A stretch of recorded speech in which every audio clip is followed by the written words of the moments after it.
How to copy a TikTok caption. Hey everyone, welcome back to the channel.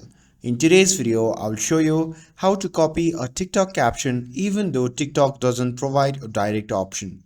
So without further ado, let's get started. So first thing first, open the TikTok app on your phone and make sure that you're logged into your account. Now, once you are inside the app, simply find the video whose caption you want to copy. And once you have found the video, simply tap on the share icon and then tap on copy link. And once you have copied the link, simply open any browser on your device. And once you have opened it, simply go to ssstik.io. That is a free online TikTok downloader.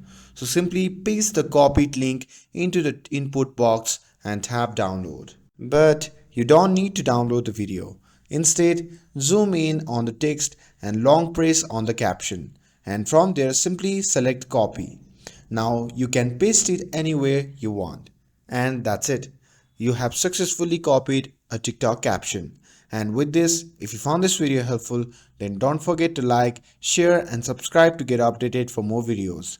Thanks for watching and I'll see you in the next video.